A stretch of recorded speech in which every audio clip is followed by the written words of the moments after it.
근데 300만 원짜리로 옮기면 한 달에 144만 원 공제하면 얼마나요? 156만 원 변제금 낮아지죠. 근데 그거는 숫자에 대한 내 눈속임에 불과합니다.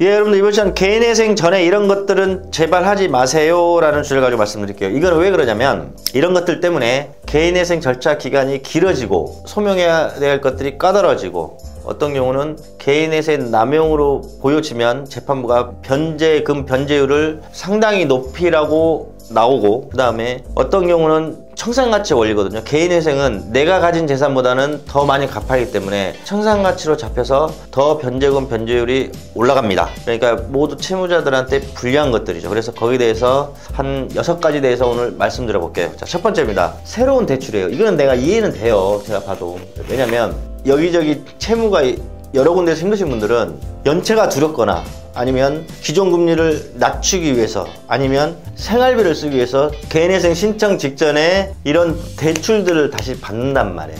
그래서 보세요, 여러분들. 어차피 개인회생 할 거면 연체를 시키시는 게 낫습니다. 새로운 대출을 받으시는 것보다.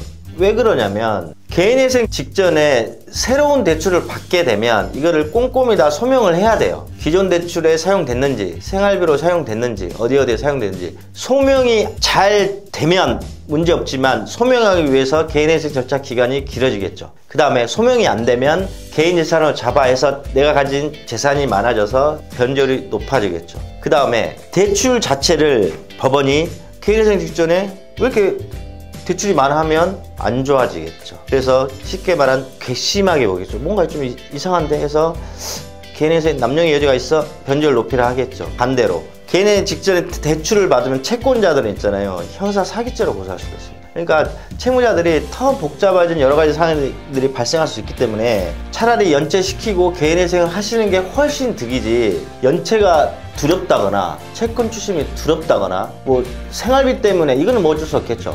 근데 웬만하면 새로운 대출 받지 마시고 그냥 연체하시고 개인회생 진행하시기를 권장해 드리고, 두 번째, 이직 문제입니다. 이직은 두 가지의 여러분들 느낌이거든요. 어쩔 수 없이 이직하는 경우하고 의도적으로 이직하는 경우가 있어요. 첫 번째, 어쩔 수 없이 이직은 개인회생 직전에 원래 다니던 500만 원짜리 원래 급여를 받던 직장에서 정리해고가 됐든 명예퇴직이 됐든 간에 그렇게 돼서 한 달에 300만 원짜리 비일한 데를 이직을 했어요. 이건 어쩔 수 없어요. 그 어쩔 수 없기 때문에 이대로 진행을 해서 계속해서 법원에 어쩔 수 없이 이직할 수밖에 없는 사유, 급여가 낮아진 사유, 이런 거. 그 다음에 이직을 하게 되면 법원에서는 진짜 이직해서 계속해서 소득활동을 하는지에 대해서 3개월, 4개월치 또 관련자를 내라 하기 때문에 여러분들 개인회생 절차 기간이 길어질 수밖에 없죠. 근데 이건 어쩔 수 없습니다. 근데 제가 이제 후자로 말씀드리는 이게 이제 또 문제입니다. 일반인들 생각해보면 500만 원 벌었던 분들이 한 달에 변제금을 줄이기 위해서 내가 300만 원짜리로 회사를 옮길 거야 해서 옮기는 분들 진짜 간혹 많거든요. 그런데 이걸 한번 고민해 봅시다. 자, 물론 1인이라 가정할게요. 1인 생계비가 144만 원이죠. 뭐 500만 원 벌게 되면 한 1인 144만 원 생계비 빼면 한 달 356만 원 변제금 맞습니다. 근데 300만 원짜리로 옮기면 한 달에 144만 원 공제하면 얼마나요? 156만 원 변제금 낮아지죠. 근데 그거는 숫자에 대한 내 눈속임에 불과합니다. 왜? 500만 원을 벌든 300만 원을 벌든 내가 한 달에 쓸 수 있는 돈은 144만 원, 144만 원 똑같아요, 여러분들.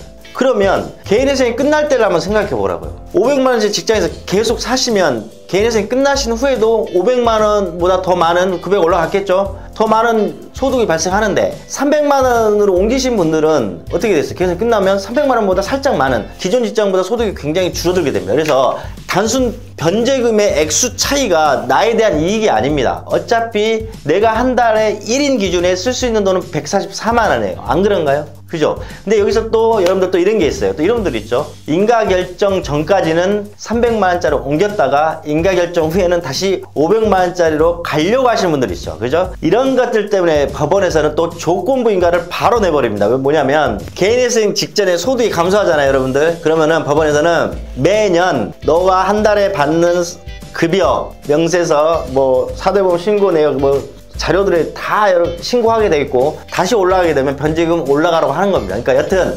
변제금 때문에 이 소득을 조절하시는 분들은 결론은 똑같아지거든요. 근데 이걸 막 고민하셔서 나한테 와가지고 막 그런 얘기를 해요. 그럼 제가 방금 설명드린 말씀 그대로 합니다. 어차피 한 달 쓰는 돈 144만 140만 똑같고요. 그 다음에 법원 500에서 300 내리면 조건부가 나오셔가지고 나중에 다시 500만 원짜리 변제금 그대로 똑같이 됩니다. 그래서 그런 에너지 낭비 하시지 마시고, 이런 거 하시다가 어쩔 수 없는 경우는 없지만 그 변제금 때문에 고민에 있어서 이런 액션을 하신 분들은 법원에서는 괘씸하게 봐서 변제금 변제율 높이라고 하거나, 심하면 기각, 그 다음에 개인회생 절차 기간 쭉 늘어지겠죠. 그 다음에 세 번째입니다.